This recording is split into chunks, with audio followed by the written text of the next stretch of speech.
Buenos días a todos desde Toledo, en España. Vamos a empezar el segundo vídeo para hablar de algunos aspectos de fisioterapia energética integrativa. En este caso,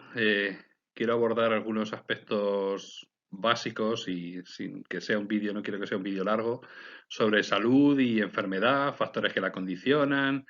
y terminar con con algunas referencias de tipo práctico que creo que pueden ser interesantes. Quería agradecer la acogida que ha tenido el primer vídeo y sobre todo contar con la sensación de que obviamente esto no es algo propio, sino que muchos compañeros y compañeras a las que realmente admiro, pues bueno, yo creo que estamos todos trabajando en una línea parecida, quizá cada uno con nuestras características, pero con una visión similar de lo que debe ser una fisioterapia ampliada, por decirlo así. Me gustaría empezar a hablar sobre el concepto de salud y enfermedad y de la relación que las vincula, partiendo de un hecho, y es que la salud aparentemente es un concepto unívoco que todos tenemos claro y que no permite una clasificación de la salud. Y sin embargo, sí existen clasificaciones, incluso internacionales y consensuadas, sobre los distintos tipos de enfermedad. De tal manera que ahí parece que hay una diferenciación que aparentemente es un poco contradictoria. Pensamos que la salud es un término relacionado con el equilibrio, es decir, un sujeto tiene salud cuando su vida está perfectamente adaptada a su medio y goza de un cierto estado de felicidad, por así decir.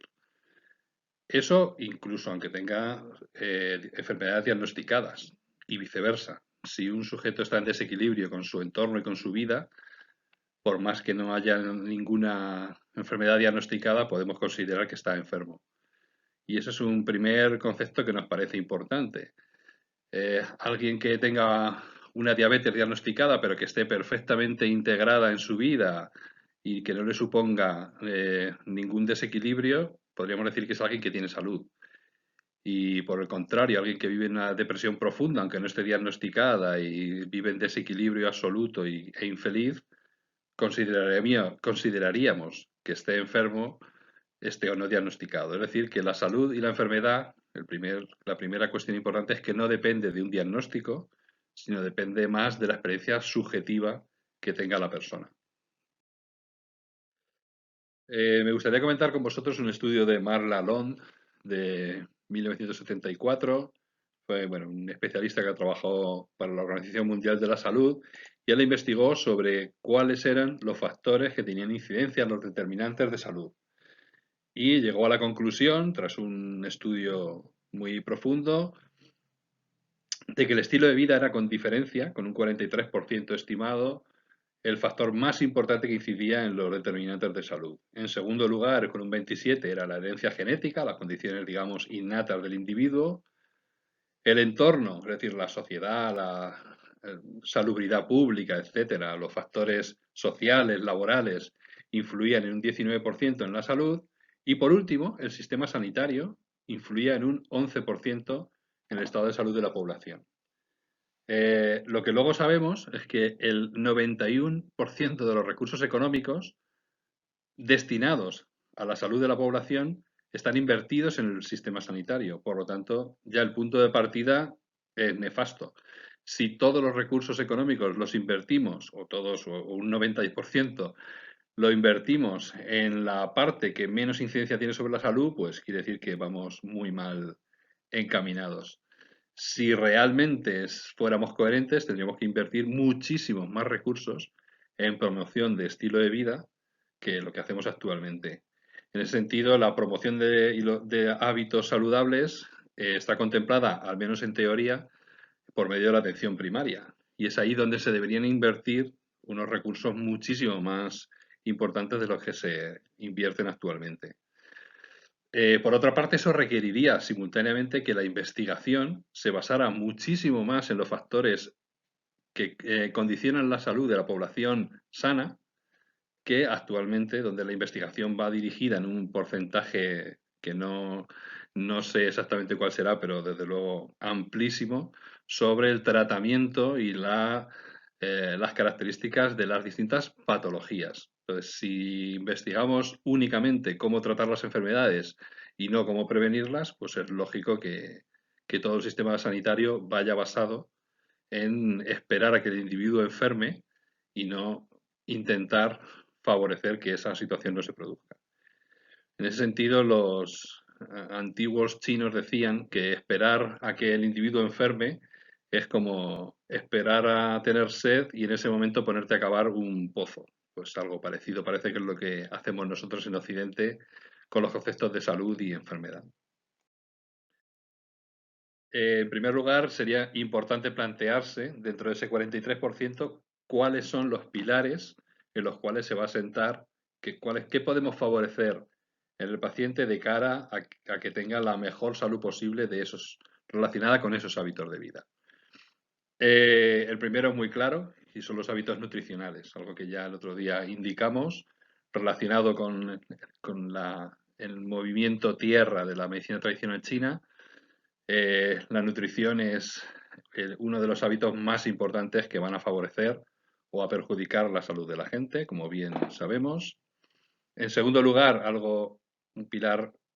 relacionado especialmente con la fisioterapia, que es la actividad física, el ejercicio terapéutico cuando hay alguna afectación o simplemente el mantenimiento de la salud, unos hábitos de ejercicio físico relacionados con la fuerza muscular, con la resistencia cardiovascular, con la flexibilidad, etcétera.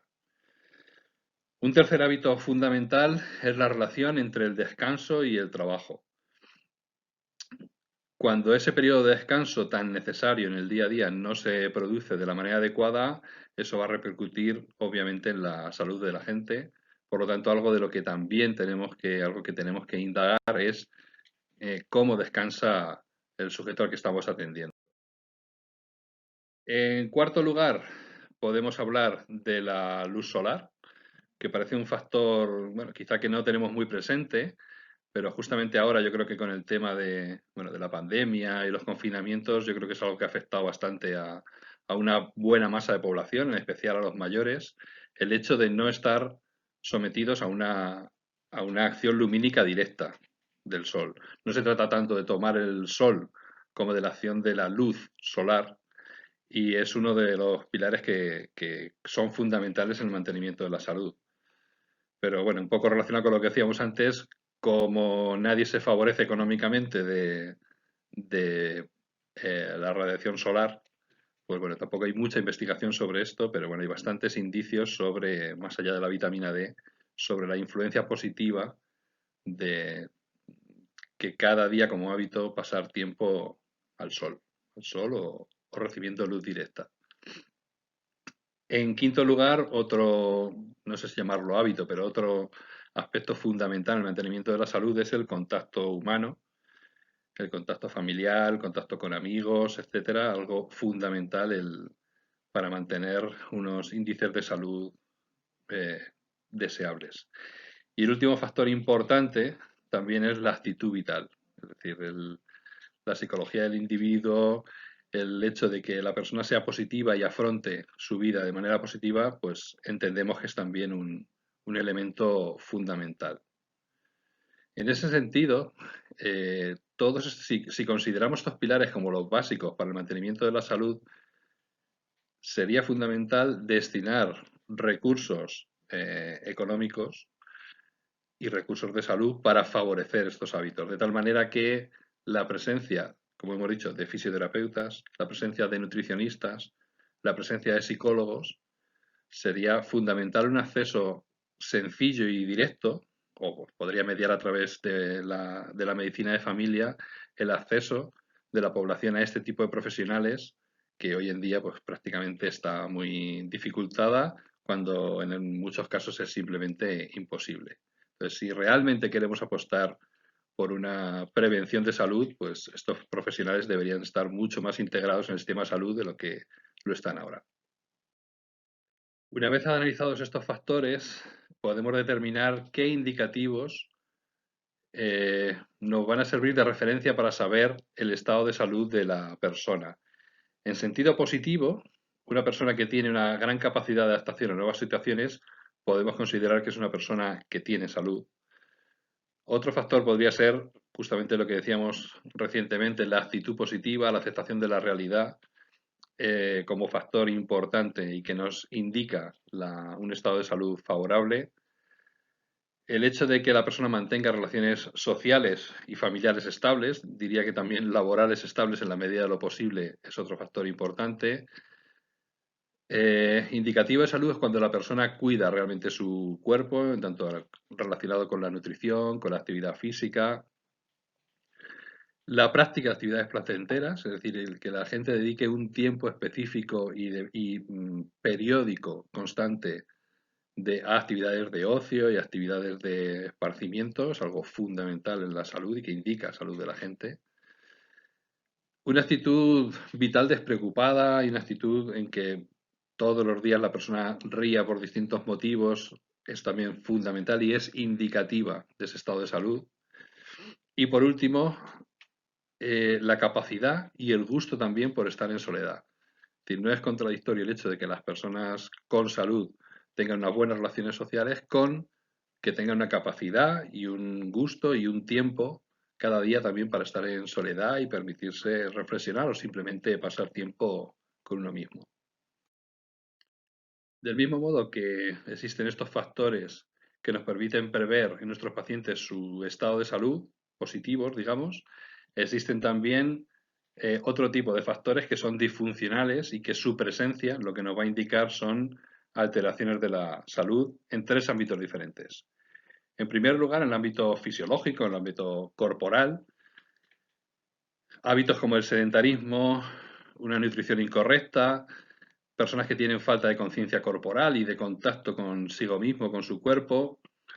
no digamos falta de hábitos higiénicos, la presencia de hábitos tóxicos,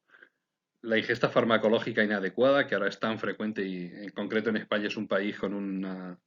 ingesta de fármacos bastante más alta que la de otros países de nuestro entorno,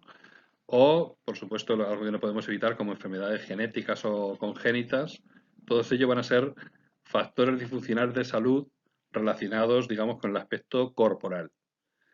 En el ámbito psicológico,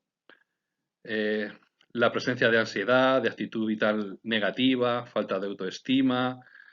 personas que tienen una falta de motivación por su día a día, temas de ira desacerbada, apegos, etcétera, pues son factores que van a condicionar desde el punto de vista psicológico la salud. Y por último está dentro de este marco biopsicosocial, bueno, pues los aspectos sociales, económicos, el estrés laboral, las malas relaciones familiares, las malas relaciones de pareja y, por ejemplo, en ancianos el tema de la soledad y la falta de contacto social, pues son también factores que van a ser muy disfuncionales de cara a la salud. Bueno, una vez más o menos determinados los factores que van a incidir en la salud, bueno, hay una visión muy interesante desde mi punto de vista que es la visión de la salud como un árbol, en la cual los factores que condicionan la salud son las raíces y las manifestaciones patológicas, la sintomatología, los signos de la enfermedad son digamos, las ramas, las flores, los frutos.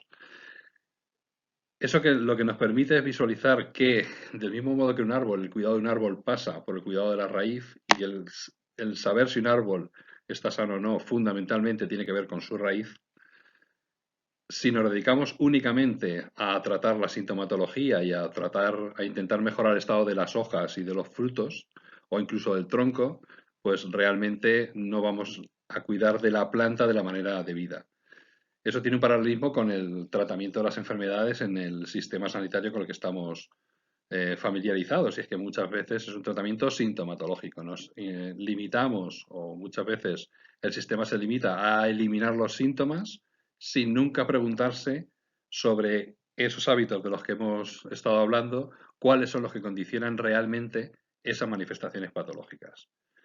Entonces, desde la fisioterapia energética integrativa, yo creo que siempre tenemos que plantearnos, independientemente de las manifestaciones patológicas que tenga el paciente, del diagnóstico médico, del diagnóstico de fisioterapia o del diagnóstico energético, cuáles son finalmente esos factores que están condicionando esas manifestaciones patológicas. Y bueno, pues en consonancia con con todo lo que vamos diciendo, vamos a hablar de 4 principios de abordaje de la salud genéricos sobre el abordaje de la salud en fisioterapia energética integrativa. El primer principio es, ya lo dijimos el primer día, es un principio muy general y es que el cuerpo y la mente están integrados en un todo único y que por lo tanto no pueden ser abordadas separadamente, sino siempre de manera conjunta. Y en ese sentido es tan importante conocer la patología, la enfermedad, que son, digamos, las manifestaciones por las que el paciente va a acudir a consulta, como intentar conocer también al paciente en las cuales han asentado esas manifestaciones. En segundo lugar, partir del hecho de que en condiciones, no sé si llamarlas naturales, normales, el cuerpo tiende a estar sano y a estar equilibrado. A partir de ahí, cuando existe ese desequilibrio, que es el motivo de consulta del paciente, debemos intentar siempre conocer las causas de ese desequilibrio, las raíces que hemos dicho, para intentar afrontarlas y de esa manera volver a reequilibrar al sujeto. En tercer lugar, tener muy presente que los síntomas que tiene el paciente son el hilo conductor para conocer realmente qué características tiene el desequilibrio que sufre el paciente, pero no deben ser el principal objetivo de tratamiento. Es decir, debemos trascender las manifestaciones patológicas del paciente para buscar las raíces. Y en último lugar, algo que también es muy importante es saber que la enfermedad nunca o no tiene por qué ser un enemigo que necesariamente deba ser combatido en todos sus términos y en todo momento. Y sí tener muy claro que la enfermedad en muchas ocasiones sirve de punto de partida para cambios personales que permiten una mejora en el desarrollo del individuo. Es decir, que algo que yo creo que es fundamental en los pacientes es siempre reorientar el sufrimiento que pueden llegar a tener por su enfermedad con el aprendizaje que ellos pueden obtener de ese proceso que están sufriendo, aunque es un proceso difícil, es un proceso a veces duro, pero es muy importante, creo, el que que el paciente no luche contra su enfermedad, sino que la integre en su vida y a partir de ahí es el mejor modo de poderla superar. Bueno, a partir de aquí me gustaría establecer unas sencillas orientaciones para la práctica en la fisioterapia energética integrativa. En primer lugar, la importancia, por lo que hemos dicho, de conocer tanto los hábitos positivos como los negativos que tiene el paciente, sean estos activos o pasivos. Es decir, el paciente tendrá comportamientos que van a generar salud, tendrán comportamientos que van a generar enfermedad y tendrá falta de comportamientos, unos que van a generar salud porque no existan y como otros que por no realizar determinadas prácticas van a poder generar enfermedad. Como digo, es súper importante conocer todo esto, es decir, bucear, si se puede decir así, en las raíces de la enfermedad del paciente para poder afrontar su patología del mejor modo posible. Y esto pasa por una anamnesis, sobre todo, en general un diagnóstico bien establecido, pero sobre todo por una anamnesis profunda y que no solo se va a desarrollar en la primera sesión de consulta, sino a lo largo de todo el proceso. En segundo lugar, una vez determinados estos hábitos, en concreto, sobre todo los hábitos negativos, pero también los positivos, es fundamental trabajar de manera transversal. Es decir, no se trata solo de que en un momento determinado hablemos sobre hábitos del paciente, sino que sea algo que en el momento en que surja en cualquier sesión de tratamiento pueda ser afrontado y que de alguna manera la responsabilización del estado del paciente o del usuario, írsela trasladando a él. Es decir, muchas veces nuestros pacientes vienen a que el personal de salud, en nuestro caso los fisioterapeutas, le resolvamos el problema y yo creo que algo fundamental es hacerles entender, empoderarles de su estado de salud y hacerles entender que ellos tienen mucho que decir a largo plazo y en el medio y en el largo plazo sobre su estado de salud. A partir de ahí, bueno, se puede dar mucha información con charlas, con libros, con vídeos. Siempre se le puede dar mucha información que va a permitir ese empoderamiento de la salud del paciente. Y algo fundamental es que ese empoderamiento debe ser favorecido desde el acompañamiento y nunca desde una actitud vertical y de sabiduría y de profesor. Esa actitud yo creo que debe ser desechada y simplemente lo que tenemos es que compartir determinados conocimientos que tenemos con los pacientes en su beneficio. Y en tercer lugar, en los objetivos terapéuticos deben considerarse, como ya hemos dicho, las raíces como algo fundamental, pero también debemos prestar atención a la sintomatología del paciente, es decir, a las flores, a los frutos, a las manifestaciones, de cara a que ese alivio sintomatológico pueda contribuir a una mayor adherencia terapéutica y que el paciente se sienta, bueno, pues que tenga un suficiente confort como para seguir en ese proceso terapéutico, mejorar, quizá en un principio dirigirnos más a la mejora sintomatológica y más adelante, aunque se puede hacer simultáneamente, intentar mejorar las condiciones de las raíces. Bueno, y nada más. Agradeceros vuestra atención y nada, cualquier comentario que queráis dejar, aportar, pues será bienvenido. Espero que os haya gustado un poquito, por lo menos, y hasta el próximo vídeo.